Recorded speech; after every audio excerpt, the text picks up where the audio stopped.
A seguir, Hora da Notícia. Nós estamos na Semana Nacional do Trânsito e sobre esse assunto vamos conversar com a professora aqui da UPF, que faz parte do programa Universidade Educadora, Daniela dos Santos. Justiça do Trabalho vende imóveis da empresa Semeato para pagar dívidas de trabalhadores. Esse é assunto do quadro Fatos de hoje. Está aberta a exposição É Tempo de Primavera, uma parceria dos museus aqui de Passo Fundo. E ainda na série sobre personalidades do tradicionalismo que dão nome aos CTGs de Passo Fundo, hoje vamos mostrar a história de Dom Luiz Felipe de Nadal. Hoje é quarta-feira, 19 de setembro, é Hora da Notícia.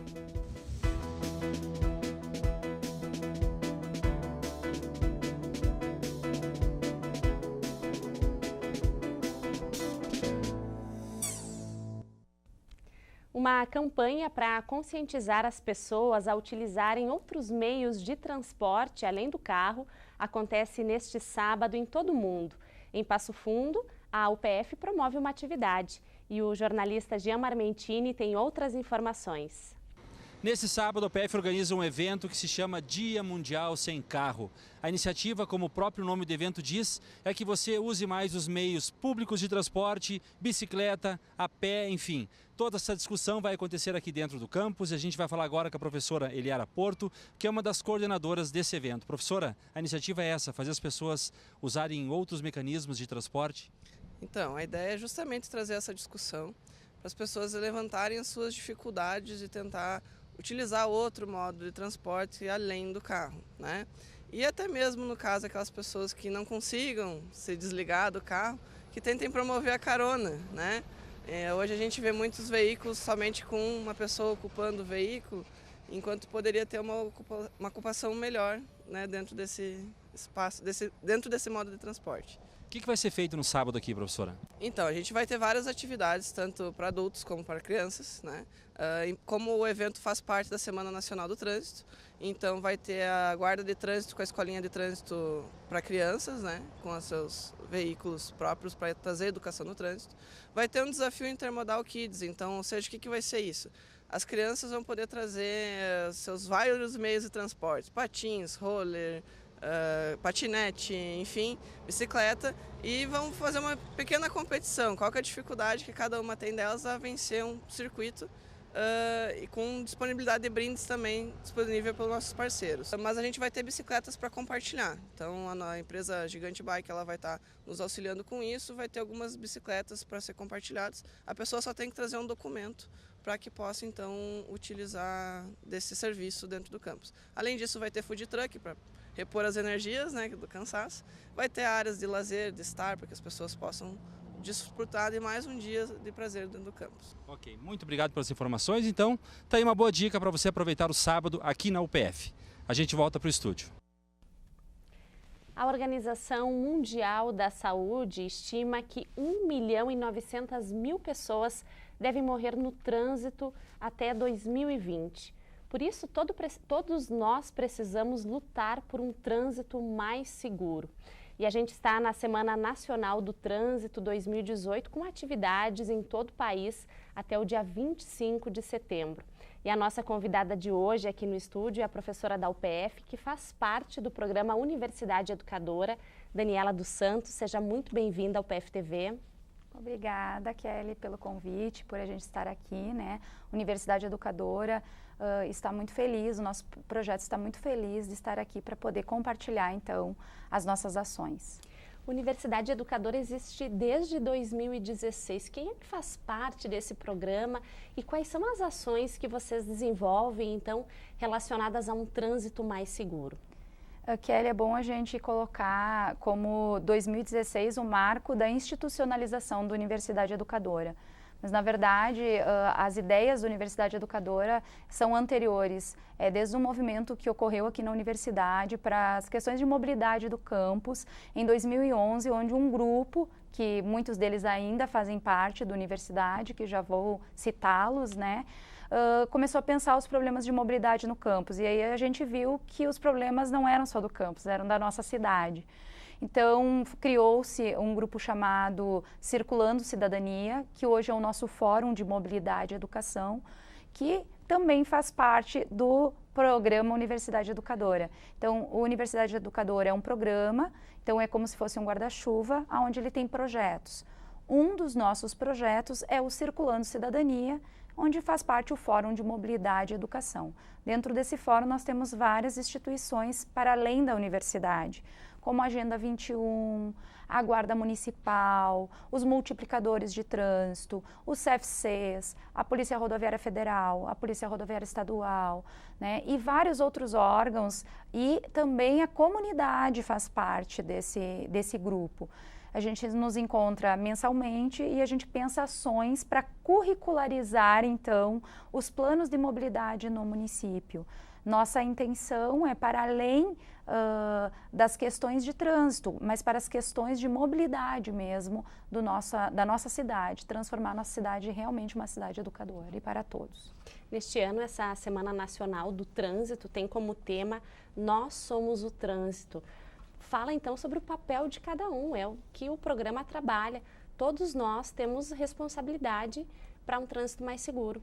Com certeza, a Universidade Educadora, ele tem como viés, né, trazer as responsabilidades que cada um tem, não somente nas questões do trânsito, mas para com a nossa cidade, né, entender o nosso território como sendo um território educativo. E a partir desse momento eu entendo que pertenço a esse local e automaticamente um educa o outro. E nas questões de trânsito, se formos avaliar, né, nós que fazemos o trânsito, cada um de nós, não é apenas o carro, não é apenas o pedestre, não é apenas a bicicleta.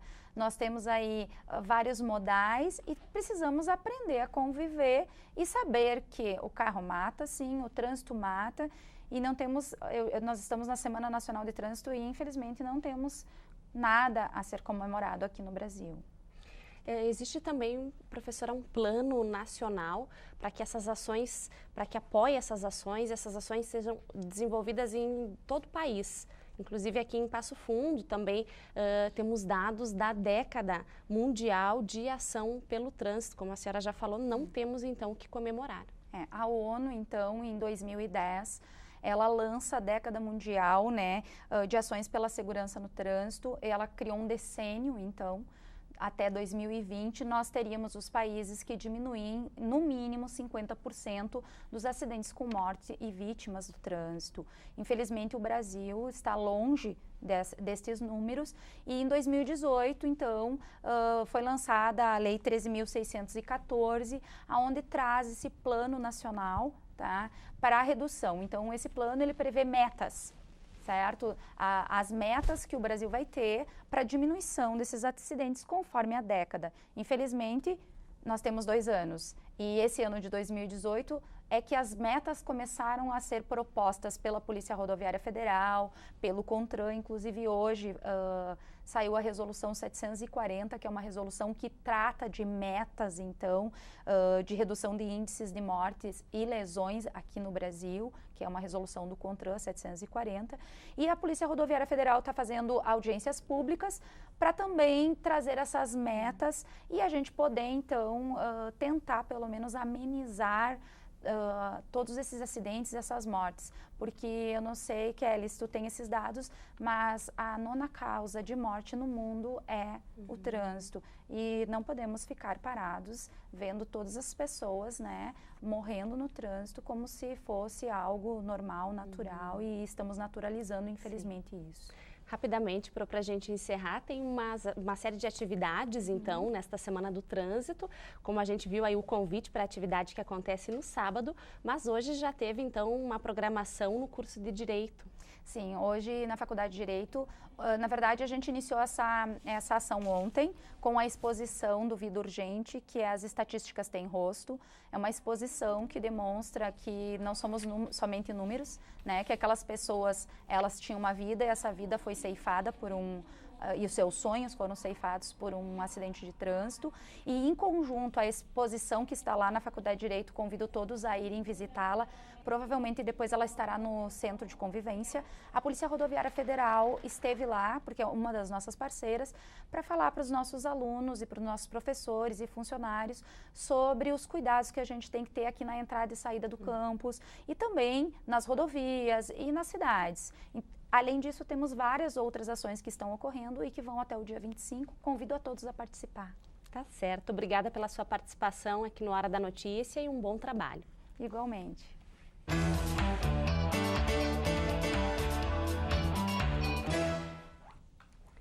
Venda de imóveis garante o pagamento parcial de dívidas trabalhistas.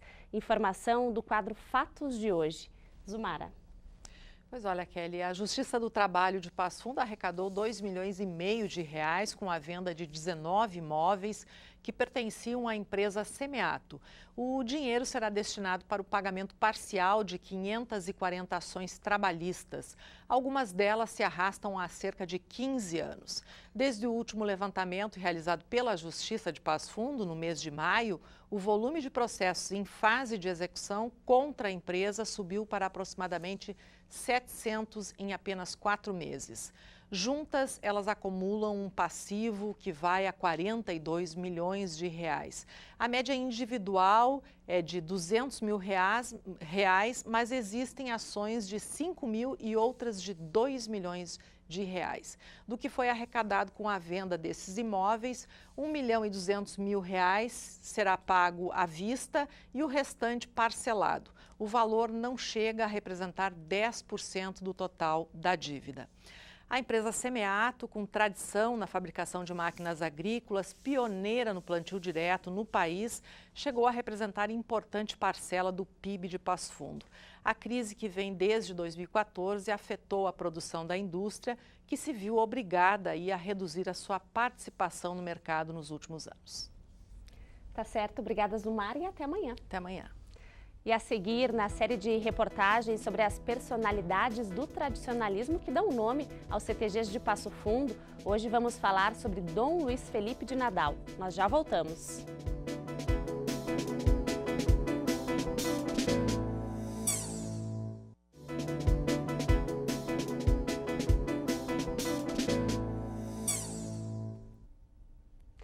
É Tempo de Primavera, esse é o nome da exposição que pode ser conferida no hall de entrada da reitoria aqui da UPF, que segue até a próxima semana para a visitação do público.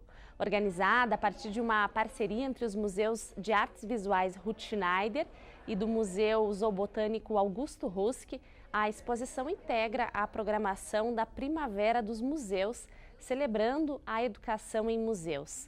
Em exposição estão pinturas, gravuras e desenhos que integram o acervo do Mavres e também exemplares de plantas encontradas aqui no campus, papagaios e borboletas catalogados pelo Musar. O suicídio como problema grave de saúde pública, como a ciência e a espiritualidade trabalham com esse tema. Esse é assunto do programa Estúdio 4 desta semana. O programa foi ao ar ontem, mas se você perdeu, tem outras 2 oportunidades. O programa tem reapresentação hoje, às 8 da noite, e também na sexta-feira, às 11 horas da noite. E o programa ainda está disponível no canal da UPF TV no YouTube. Veja então um trecho. Nós sabemos que o suicídio é uma emergência médica, psicológica e até espiritual, né? Na verdade, o suicida nem sempre quer morrer, né? O que ele quer é acabar com aquela dor insuportável, né? Então, para acabar com a dor, ele vê que a morte pode ser, talvez, a única estratégia viável. O trabalho, tanto da psiquiatria, da psicologia e mesmo das religiões, é justamente fazê-lo acreditar que aquele é um momento, né, de desespero e que, como todo momento de desespero, vai passar. Quer dizer, assim como a tempestade é assustadora, no dia seguinte ela pode se tornar bem mais fácil de enfrentar, né? E quando interrompemos a vida, nós interrompemos tarefas e nós causamos efeitos nas vidas das pessoas e na nossa própria vida. Então, talvez o que mais seja preponderante nesse momento é a chamada lei de causa e efeito. Toda causa terá um efeito correspondente. Então, e por todas as causas que cometermos, fica a nós vinculado. Então, sim, retornaremos, porque precisaremos continuar as nossas tarefas que ficaram interrompidas. E o feriado do Dia do Gaúcho deve ser de chuva aqui na região. Veja então como deve ficar a temperatura amanhã e também na sexta-feira.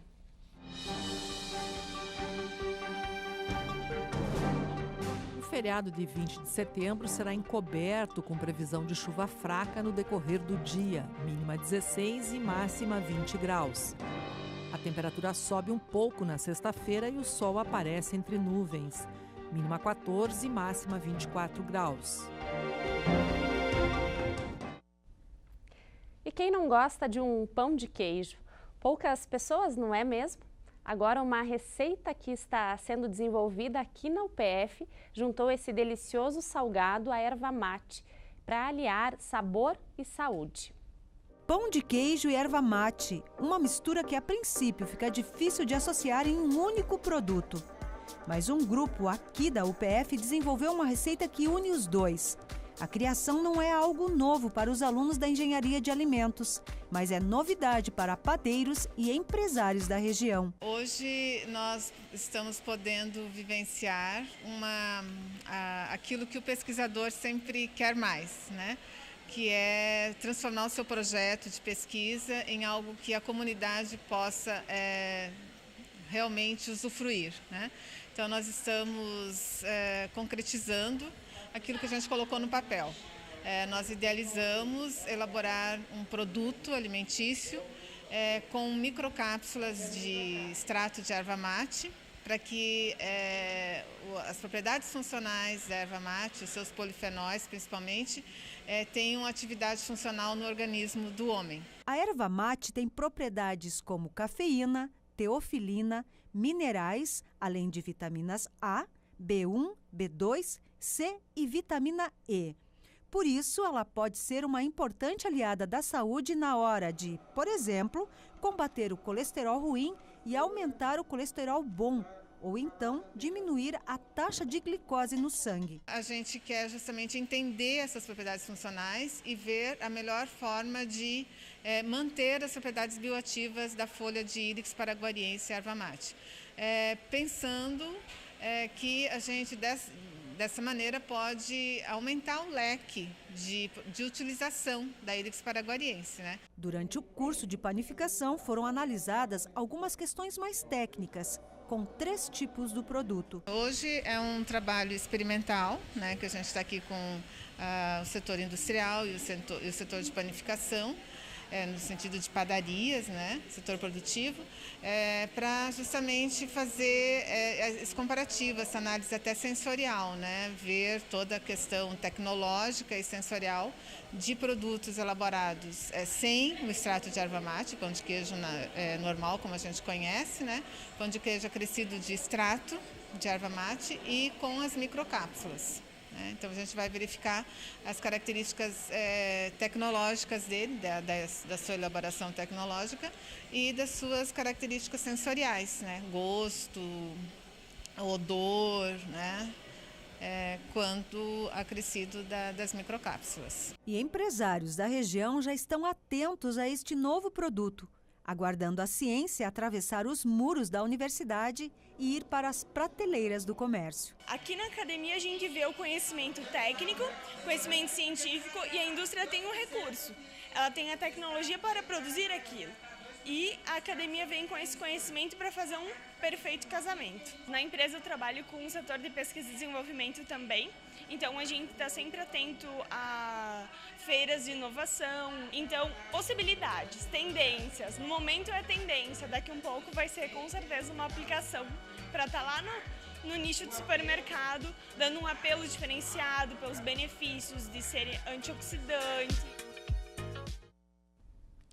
E nesta quinta-feira, dia 20, acontece o desfile em homenagem ao Dia do Gaúcho, com a realização da 26ª Mostra da Cultura Gaúcha, que esse ano tem como tema o tropeirismo. O desfile, que terá a participação de todas as entidades tradicionalistas da cidade e que é uma realização da Prefeitura de Passo Fundo, 7ª Região Tradicionalista e Governo do Estado, será na Avenida 7 de Setembro, a partir das 9 da manhã. Um CTG criado em homenagem a um bispo que morreu aos 47 anos em um acidente aéreo. Hoje, na série sobre personalidades do tradicionalismo, vamos falar sobre a história de Dom Luiz Felipe de Nadal. Hoje o CTG está encravado dentro do perímetro urbano de Passo Fundo, mas lá em 7 de fevereiro de 1971, quando foi criado, não era bem assim. Esse é o Centro de Tradições Gaúchas Dom Luiz Felipe de Nadal, um CTG à beira dos 50 anos, que conta com sede própria, mais de 100 dançarinos nas invernadas artísticas e muita vontade de cultuar a tradição. Todos os patrões que passaram foram construindo de mandato em mandato e hoje nós estamos com a entidade tradicionalista desse porte, praticamente para 600 pessoas acomodadas, e temos um programa ao vivo da Rádio Planalto 730 transmitido todas as sextas-feiras aqui do Galpão, com comida típica, e estamos aí comandando a nossa entidade com brilhantismo junto com essa patronagem que está hoje aqui no CTG. O patrão fundador do CTG foi Laurindo Enes de Souza. Morava ao lado do Centro de Tradições. O nome do lugar é em homenagem a Dom Luiz Felipe de Nadal, bispo natural de Guaporé, falecido de maneira precoce aos 47 anos de idade, em um acidente aéreo, no distrito de São João da Bela Vista, a menos de 10 quilômetros de Passo Fundo. Estamos participando dos rodeios regionais, do Enarte, do Enartinho, e isso nos dá um leque importantíssimo junto ao tradicionalismo, com a coordenação da 7ª Região. Esse ano fomos felizes e temos uma prenda no estado, juvenil, a Natália Gregoski, qual está representando o estado do Rio Grande do Sul, né, pela entidade CTG Dom Luiz Felipe de Nadal. Hoje, o CTG é um dos muitos de Passo Fundo que honra a tradição gaúcha e busca a renovação com a juventude tradicionalista. A juventude tem frequentado bastante a nossa entidade e a renovação é constante. Nós praticamente temos 120 adolescentes e jovens na entidade, nas invernadas, e isso vem renovando seus pais, participando da nossa entidade, e a renovação de cada 2 anos é a eleição da nossa entidade, e isso vem se renovando. Hoje a gente fica por aqui e você pode rever essa edição à noite em 2 horários, às 7h30 ou também às 10h30. Obrigada pela sua companhia e até amanhã.